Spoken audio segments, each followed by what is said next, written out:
Hello everyone. So today I will explain you about writing task 2 of IELTS. To make you understand, as usual, I'll speak in Punjabi. So ਅੱਜ ਦਾ ਜਿਹੜਾ ਸਾਡਾ topic ਹੈ ਉਸ ਦਾ heading already ਮੈਂ board ਤੇ mention ਕੀਤਾ ਹੋਇਆ ਹੈ ਕਿ few people do not devote time to hobbies nowadays. ਕੁਝ ਲੋਕ ਐਸੇ ਨੇ ਜੋ ਹੌਬੀਜ਼ ਨੂੰ ਟਾਈਮ ਨਹੀਂ ਦਿੰਦੇ, ਹੌਬੀਜ਼ ਤੇ ਟਾਈਮ ਡਿਵੋਟ ਨਹੀਂ ਕਰਦੇ. Say why you think this is the case? ਇਸ ਤਰ੍ਹਾਂ ਕਿਉਂ ਹੈ and what effect this has on the individual and society in general. General ਦਾ ਮਤਲਬ ਹੁੰਦਾ ਆਮ ਤੌਰ ਤੇ. ਜਿਹੜੇ ਲੋਕ ਹੌਬੀਜ਼ ਨੂੰ ਟਾਈਮ ਨਹੀਂ ਦਿੰਦੇ ਉਹਦੇ ਕਾਰਨ ਕੀ ਹੈ ਤੇ ਇਹਦਾ ਕੀ ਇਸ ਕੇਸ ਦਾ ਕੀ ਇਫੈਕਟ ਕੀ ਪ੍ਰਭਾਵ ਪੈਂਦਾ ਇੱਕ ਇੰਡੀਵਿਜੂਅਲ ਬੰਦੇ ਤੇ ਜਾਂ ਸੁਸਾਇਟੀ ਤੇ. ਦੇਖੋ ਸਾਨੂੰ ਇਹ ਰੀਜ਼ਨਸ ਵਾਲਾ ਟੌਪਿਕ ਹੈ. ਸਭ ਤੋਂ ਪਹਿਲਾਂ ਅਸੀਂ ਇਹਦੇ 'ਚ ਰੀਜ਼ਨ ਦੱਸਾਂਗੇ ਕਿ ਕਿਉਂ ਲੋਕ ਹੌਬੀਜ਼ ਨੂੰ ਟਾਈਮ ਨਹੀਂ ਦਿੰਦੇ. ਸਭ ਤੋਂ ਪਹਿਲਾਂ ਅਸੀਂ ਇੰਟਰੋ ਲਿਖਾਂਗੇ, ਫਿਰ ਅਸੀਂ ਇੱਕ ਬੋਡੀ ਪੈਰਾਗ੍ਰਾਫ ਬਣਾਵਾਂਗੇ ਰੀਜ਼ਨਸ ਦਾ. ਦੂਸਰਾ ਬੋਡੀ ਪੈਰਾਗ੍ਰਾਫ ਅਸੀਂ ਬਣਾਵਾਂਗੇ ਕਿ ਇੰਡੀਵਿਜੂਅਲ ਤੇ ਇਹਦਾ ਕੀ ਪ੍ਰਭਾਵ ਪੈਂਦਾ ਹੈ ਔਰ ਤੀਸਰਾ ਬੋਡੀ ਪੈਰਾਗ੍ਰਾਫ ਅਸੀਂ ਬਣਾਵਾਂਗੇ ਕਿ ਸੁਸਾਇਟੀ ਤੇ ਇਹਦਾ ਕੀ ਪ੍ਰਭਾਵ ਪੈਂਦਾ. ਐਂਡ ਤੇ ਅਸੀਂ ਲਿਖਾਂਗੇ ਕਨਕਲੂਜਨ. ਦੇਖੋ ਇੰਟਰੋ ਦੇ ਵਿੱਚ ਸਭ ਤੋਂ ਪਹਿਲਾਂ ਅਸੀਂ ਇੰਟਰੋਡਕਟਰੀ ਲਾਈਨ ਪਾਈ ਹੈ, ਇਟ ਇਜ਼ ਇਨਡਿਸਪਿਊਟੇਬਲੀ ਟਰੂ ਦੈਟ. ਇਨਡਿਸਪਿਊਟੇਬਲੀ ਦਾ ਨੀਚੇ ਐਰੋ ਦੇ ਕੇ ਮੀਨਿੰਗ ਲਿਖਿਆ ਹੋਇਆ ਡਿਨਾਈ, ਜਿਹਦਾ ਮਤਲਬ ਹੁੰਦਾ ਮਨਾ ਕਰਨਾ ਜਾਂ ਇਨਕਾਰ ਕਰਨਾ. ਯਾਨੀ ਕਿ ਜੇ ਆਪਾਂ ਇਸ ਪੂਰੀ ਲਾਈਨ ਨੂੰ ਦੈਟ ਤੱਕ ਦੇਖੀਏ, ਇਟ ਇਜ਼ ਇਨਡਿਸਪਿਊਟੇਬਲੀ ਟਰੂ ਦੈਟ, ਵੀ ਇਸ ਨੂੰ ਮਨਾ ਨਹੀਂ ਕੀਤਾ ਜਾ ਸਕਦਾ, ਇਨਕਾਰ ਨਹੀਂ ਕੀਤਾ ਜਾ ਸਕਦਾ. ਮੀਨ ਇਸ 'ਚ ਕੋਈ ਸ਼ੱਕ ਨਹੀਂ ਕਿ ਹੌਬੀਜ਼ ਪਲੇ ਸਟਰਿੰਗ ਰੋਲ. ਧਿਆਨ ਨਾਲ ਦੇਖੋ ਨੀਚੇ ਹੋਰ ਵੀ ਵਰਡਸ ਲਿਖੇ ਹੋਏ ਆ. ਤੁਸੀਂ ਸਟਰਿੰਗ ਦੀ ਜਗ੍ਹਾ ਕੀ ਰੋਲ ਲਿਖ ਸਕਦੇ ਹੋ, ਪਾਈਵੋਟਲ ਰੋਲ, ਵਾਈਟਲ ਰੋਲ ਜਾਂ ਕਾਰਡੀਨਲ ਰੋਲ. ਵਰਡਸ ਹੋਰ ਵੀ ਬਹੁਤ ਹੈ. ਸਪੋਜ਼ ਕਰੋ ਤੁਹਾਨੂੰ ਇੱਕ ਟੌਪਿਕ 'ਚ 2 ਵਾਰੀ ਕੋਈ ਅਹਿਮ ਰੋਲ ਨੂੰ ਦੱਸਣਾ ਪੈ ਜਾਏ ਤਾਂ ਤੁਸੀਂ ਯੂਜ਼ ਕਰਕੇ ਡਿਫਰੈਂਟ ਵਰਡਸ ਲਗਾਉਣੇ ਆ. ਯਾਦ ਰੱਖਣਾ repetition must be avoided in writing task 2, right. ਇਸ ਵਿੱਚ ਕੋਈ ਸ਼ੱਕ ਨਹੀਂ ਹੈ ਕਿ hobbies play strong role in everyone's life. ਜਿਹੜੀਆਂ ਹੌਬੀਜ਼ ਨੇ ਉਹ ਅਹਿਮ ਰੋਲ ਅਦਾ ਕਰਦੀਆਂ ਹਰ ਇੱਕ ਦੀ ਜ਼ਿੰਦਗੀ 'ਚ. With the consist of hobbies. Consist ਦਾ ਮਤਲਬ ਹੁੰਦਾ ਹੈਲਪ. ਹੌਬੀਜ਼ ਦੀ ਮਦਦ ਦੇ ਨਾਲ one can rejuvenate his tired mind. ਇਹ rejuvenate ਦੀ ਜਗ੍ਹਾ ਤੁਸੀਂ refresh ਵੀ ਲਿਖ ਸਕਦੇ ਹੋ. ਕਹਿੰਦੇ ਹੌਬੀਜ਼ ਦੀ ਹੈਲਪ ਦੇ ਨਾਲ ਕੋਈ ਵੀ ਆਪਦਾ ਥੱਕਿਆ ਹੋਇਆ ਦਿਮਾਗ ਤਰੋ ਤਾਜ਼ਾ ਕਰ ਸਕਦਾ ਹੈ. Hobbies could be anything from playing sports or cooking or any art work like painting, craft work, dancing or even as simple listening to music or reading. ਕਹਿੰਦੇ hobbies could be anything. ਕੁਝ ਵੀ ਹੋ ਸਕਦੀਆਂ ਨੇ hobbies. Sports ਨੂੰ ਖੇਡਣਾ, cooking ਕਰਨਾ, ਕੋਈ art work ਕਰਨਾ ਜਿਵੇਂ ਕਿ ਪੇਂਟਿੰਗਸ ਹੋ ਗਏ, ਡਾਂਸ ਹੋ ਗਿਆ, ਲਿਸਨਿੰਗ ਟੂ ਮਿਊਜ਼ਿਕ ਹੋ ਗਿਆ ਜਾਂ ਰੀਡ ਕਰਨਾ ਕੁਛ ਨਾ ਕੁਛ. Doing an activity that takes you ਅਵੇ. ਦੇਖੋ ਅਵੇ, ਟੇਕਸ ਯੂ ਅਵੇ ਦਾ ਮਤਲਬ ਹੁੰਦਾ ਪਰੇ ਕਰਨਾ. ਐਕਟੀਵਿਟੀ ਕਰਨਾ, doing an activity that takes you away, ਜਿਹੜੀ ਤੁਹਾਨੂੰ ਪਰੇ ਲੈ ਜਾਏ from stress is a hobby. ਪੂਰੀ ਲਾਈਨ ਦਾ ਮੀਨਿੰਗ ਇਹ ਹੈ ਕਿ ਜਿਹੜੀ ਚੀਜ਼ ਤੁਹਾਨੂੰ ਸਟ੍ਰੈਸ ਤੋਂ ਦੂਰ ਲੈ ਜਾਏ ਉਹ ਕੀ ਹੈ, ਹੌਬੀ. ਤੇ ਇੰਟਰੋ ਦੀ ਲਾਸਟ ਲਾਈਨ ਹੈ, this essay will give an insight into the reasons and effects on an individuals and society in impending paragraphs. Underlined word ਜਿਹੜੇ ਹੈਗੇ ਉਹਨਾਂ ਦੇ ਮੀਨਿੰਗ ਆਲਰੇਡੀ ਮੈਂ ਮੈਂਸ਼ਨ ਕੀਤੇ ਹੋਏ ਹੈ ਕਿ ਇਹ ਐਸੇ ਅੰਦਰ ਤੱਕ ਛਾਨਬੀਨ ਕਰੂਗਾ ਰੀਜ਼ਨਸ ਨੂੰ, ਇਫੈਕਟਸ ਨੂੰ ਇੰਡੀਵਿਜੂਅਲ ਦੇ ਉੱਪਰ ਔਰ ਸੁਸਾਇਟੀ ਦੇ ਉੱਪਰ ਆਉਣ ਵਾਲੇ ਪੈਰਾਗ੍ਰਾਫਸ ਦੇ ਵਿੱਚ. ਬੋਡੀ ਪੈਰਾਗ੍ਰਾਫ 1 ਦੇਖੋ, ਲਿੰਕਰ ਤੋਂ ਸਟਾਰਟ ਕਰਨਾ ਹੈ. ਲਿੰਕਰ ਕੀ ਦਿੱਤਾ ਮੈਂ, to set the ball rolling. ਮੈਂ ਸਮਝਾ ਵੀ ਦਿੰਦੀ ਹਾਂ. ਜਦੋਂ ਕ੍ਰਿਕਟਰ ਨੇ ਬਾਲ ਨੂੰ ਮਤਲਬ ਦੇਣਾ ਹੁੰਦਾ ਹੈ ਉਹ ਰੋਲ ਕਰਦਾ, ਉਹ ਇਸ ਤਰੀਕੇ ਨਾਲ ਪਕੜਦਾ, ਯਾਨੀ ਕਿ ਸ਼ੁਰੂਆਤ ਕਰਦੇ ਹੋਏ. ਜੇ ਤੁਹਾਨੂੰ ਲੱਗਦਾ ਹੈ ਕਿ ਇਹ ਵਰਡਸ ਤੁਹਾਨੂੰ ਅਜੀਬ ਲੱਗਦੇ ਆ ਜਾਂ ਸਹੀ ਨਹੀਂ ਲੱਗਦੇ ਤਾਂ ਤੁਸੀਂ to begin with, to commence with ਜਾਂ ਟੂ ਸਟਾਰਟ ਵਿਦ ਵਰਗੇ ਸਿੰਪਲ ਵਰਡ ਵੀ ਯੂਜ਼ ਕਰ ਸਕਦੇ ਹੋ. To set the ball rolling ਦਾ ਮਤਲਬ ਸ਼ੁਰੂਆਤ ਕਰਦੇ ਹੋਏ. There are manifold reasons. Manifold ਦਾ ਮਤਲਬ ਆਲਰੇਡੀ ਮੈਂ ਗ੍ਰੀਨ ਮਾਰਕਰ ਦੇ ਨਾਲ ਐਕਸਪਲੇਨ ਕੀਤਾ ਹੋਇਆ ਹੈ ਕਿ ਬਹੁਤ ਸਾਰੇ ਰੀਜ਼ਨਸ ਹੈ ਬਿਹਾਈਂਡ ਦਿਸ ਫਿਨੋਮੀਨਾ. ਇਸ ਤੱਥ ਦੇ ਪਿੱਛੇ ਬਹੁਤ ਸਾਰੇ ਕਾਰਨ ਹੈ. That why dwellers not perform in hobbies. ਕਿ ਕਿਉਂ ਜਿਹੜੇ ਲੋਕ ਨੇ ਪਰਫਾਰਮ ਨਹੀਂ ਕਰਦੇ ਹੌਬੀਜ਼. ਮੈਂ ਪ੍ਰੀਵੀਅਸ ਵੀਡੀਓਜ਼ 'ਚ ਵੀ ਦੱਸਿਆ ਸੀ, ਹੁਣ ਵੀ I would like to tell you ਕਿ ਤੁਸੀਂ ਪੀਪਲ ਦਾ ਯੂਜ਼ ਟੌਪਿਕ ਦੇ ਵਿੱਚ ਨਹੀਂ ਕਰਨਾ, ਆਪਾਂ ਉਹਦੇ ਸਿਨੋਨਮ ਯੂਜ਼ ਕਰਾਂਗੇ. ਨੈਕਸਟ ਲਾਈਨ ਮੈਂ ਲਿਖੀ ਹੈ, ਦੀ first and foremost reason is that. ਪਹਿਲਾ ਤੇ ਜਿਹੜਾ ਮੁੱਖ ਕਾਰਨ ਹੈ ਉਹ ਕੀ ਹੈ ਕਿ ਇਜ਼ ਦੈਟ ਹੈਕਟਿਕ ਸਕੈਜੂਅਲ. ਰੁਝੀ ਹੋਇਆ ਪਰ ਸਕੈਜੂਅਲ ਹੈ ਹਰ ਇੱਕ ਦਾ. And in the race of competition, ਤੇ ਕੰਪੀਟੀਸ਼ਨ ਦੀ ਦੌੜ ਦੇ ਵਿੱਚ एवरीबडी हैंकर आफ्टर मनी, हर कोई पैसे दे पिछे भज रहा है। Thanks to advancement in technology, देखो इतने थैंक्स टू का मतलब धन्यवाद करना नहीं है, इतने थैंक्स टू का मतलब होंगे ड्यू टू, ओइंग टू, दे करके। ਜਦੋਂ भी तुसी लाइन स्टार्ट करोगे थैंक्स टू ਜਿਹਦੀ ਤੁਸੀਂ ਗੱਲ ਕਰ ਰਹੇ ਹੋ, ਜਿਵੇਂ मैं ਇੱਥੇ ਗੱਲ कर रही ਹਾਂ एडवांसमेंट इन टैक्नोलॉजी ਦੀ, ਤਾਂ ਉਸ ਤੋਂ ਬਾਅਦ ਕੋਮਾ ਜ਼ਰੂਰ ਆਏਗਾ। ਜੇ ਤੁਸੀਂ ਕੋਮਾ यूज़ नहीं कर रहे थोड़ी सारी लाइन गलत है। पंक्चुएशन का ਤੁਸੀਂ पूरा ध्यान रखना है।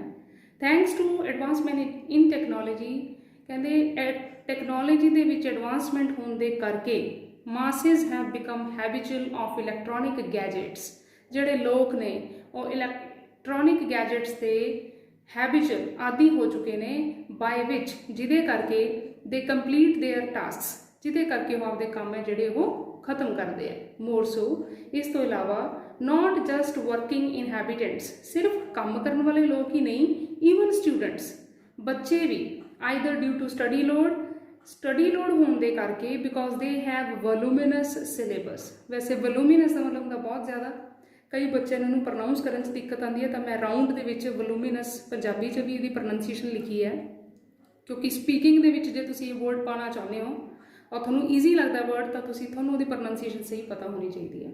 कहते सिर्फ वर्किंग लोग ही नहीं, स्टूडेंट्स भी स्टडी लोड ज़्यादा होने के करके, क्योंकि उन्होंने सिलेबस बहुत ज़्यादा है, वो भी की है इलैक्ट्रॉनिक गैजेट्स नाल जुड़े हुए हैं। Kids spend most of their time in front of laptops, iPads, smartphones and televisions। ਜਿਹੜੇ ਬੱਚੇ ਨੇ ज़्यादातर ਜਿਹੜਾ टाइम है स्पेंड करते हैं लैपटॉप्स के अगे, iPads के अगे ते स्मार्टफोन्स या टैलीविजन्स के अगे। BP2 ਦੇ ਵਿੱਚ ਅਸੀਂ लिखना है कि इंडिविजुअल्स ਤੇ ਕੀ प्रभाव ਪੈਂਦਾ है। ਤਾਂ मैं इत्थे साइन कुछ दिते हुए ने, जिवें प्रीवियस च मैं लिखिया सी BP1, इंट्रो च मैं इंट्रो लिखिया सी, ये सिर्फ तुहानूं समझाउण दे लई है, तुसीं नहीं मैंशन करना। तुसीं एक लाइन छोड़ के अपना BP जिहड़ा वो स्टार्ट करना है बॉडी पैराग्राफ, राइट। तो असी सैकेंड बॉडी पैराग्राफ स्टार्ट किया इंडिविजुअल्स ते की प्रभाव पैंदा है हॉबीज़ च हिस्सा ना लैके, तो स्टार्ट किया वॉट इज़ मोर। इस तो इलावा individuals get affected on many fronts, कहते इंडिविजुअल्स ते बहुत प्रभाव पैंदा है कई पक्षों तो। When multitudes do not participate in hobbies, their life become dull and drab। कहते जो लोग पार्टिसिपेट नहीं करते हॉबीज़ के विच, तो उन्होंने लाइफ बोर हो जाती है। डल एंड ड्रैब का मतलब होंगे बोर। मोरोवर इस तो इलावा दे फील फिजिकली लैथार्जिक होंगे सुस्त टाइप, वो की फील करते हैं फिजिकली सुस्त फील करते हैं, which take a heavy toll on their mind and body, जिसका बहुत बुरा प्रभाव पैंदा है उन्होंने माइंड के उपर और बॉडी के उपर। As it is said by eminent personalities that, कहते जिमें कि फेमस पर्सनैलिटीज़ वालों कहा गया है कि healthy mind is a source of positive thinking. जे अपना दिमाग हैल्दी है, तंदुरुस्त है, तो वह साधन बनता है पॉजिटिव थिंकिंग का एंड क्रिएटिव थॉट्स। तो जोड़े साडे विचार है वह भी की होंगे ने क्रिएटिव होंगे ने। Apart from it, in jet set age अज के युग which maximum jobs require different types of skills along with study. तो अजकल के युग के विच जिहड़ियां डिफरेंट जॉब्स हैगियां ने, उन्होंने स्टडी के नाल डिफरेंट स्किल्स भी चाहिए, तो स्किल्स तां ही आ सकदियां जे असीं डिफरेंट हॉबीज़ नूं परफॉर्म करांगे। नैक्सट बॉडी पैराग्राफ के विच हुण असीं जिक्र करांगे BP3 दे विच कि सोसाइटी ते की प्रभाव पैंदा है जे हॉबीज़ वो पार्टिसिपेट नहीं करते। BP3 ਦੇ ਵਿੱਚ ਅਸੀਂ ਲਿਖਿਆ ਹੈ ਕਿ ਲੋਕਾਂ ਦੇ ਉੱਪਰ ਕੀ ਪ੍ਰਭਾਵ ਪੈਂਦਾ ਹੈ ਜੇ ਉਹ ਐਕਟੀਵਿਟੀਜ਼ ਹੌਬੀਜ਼ ਦੇ ਵਿੱਚ ਪਾਰਟਿਸਿਪੇਟ ਨਹੀਂ ਕਰਦੇ। ਤਾਂ ਲਿੰਕਰ ਲਗਾ ਕੇ ਸਟਾਰਟ ਕੀਤਾ ਔਨ ਦੀ ਅਦਰ ਹੈਂਡ, ਦੂਜੇ ਪਾਸੇ ਜਦੋਂ ਵੀ ਲਿੰਕਰ ਲਗਾਉਣਾ ਹੈ ਕੋਮਾ ਦਾ ਯੂਜ਼ ਬਹੁਤ ਨੈਸੈਸਰੀ ਹੈ। When community do not indulge in extra activities, ਕਹਿੰਦੇ ਜਦੋਂ ਲੋਕ ਸ਼ਾਮਿਲ ਨਹੀਂ ਹੁੰਦੇ ਐਕਸਟਰਾ ਐਕਟੀਵਿਟੀਜ਼ ਮੀਨਸ ਹੌਬੀਜ਼ ਦੇ ਵਿੱਚ, their creativity takes a back seat. जो उन्होंने अंदर आर्ट होंदा है, कोई ना कोई कला होंदी है, कोई ना कोई क्रिएटिविटी होंदी है, वो पिछे वाल नूं चली जाती है। बिसाइड्स दिस, इस तो इलावा when society masses do not go out, जदों सोसाइटी के लोग बाहर नहीं जाते, बाहर नहीं निकलते, the networking and connection among the humans also get affected. लोगों का जिहड़ा नैटवर्किंग है या कनैक्शन है होर लोगों के नाल, उत्ते भी बुरा प्रभाव पैंदा है। सर्टन हॉबीज़ आर दैर, कुछ हॉबीज़ यह जिहियां ने which can be performed with the help of other persons, जिहड़ियां कि दूसरे परसनस के नाल ही परफॉर्म हो सकदियां। तुसीं इत्थे लाइक पा के लिख सकते हो, लाइक प्लेइंग गेम्स, कोई गेम का नाम पा सकते हो, राइट। लास्ट लाइन लिखी है इस पैराग्राफ में कि एज डिस्कस्ड अर्लीयर, जिमें कि पहला भी असीं डिस्कस किया है, hobbies prevent from stress and worries. Hobbies जिहड़ियां है सानू रोकदियां ने स्ट्रैस तो, सानू परे रखदियां ने, दूर रखदियां ने ते वरीज़ तो। हुण असीं लिखांगे कनकलूजन।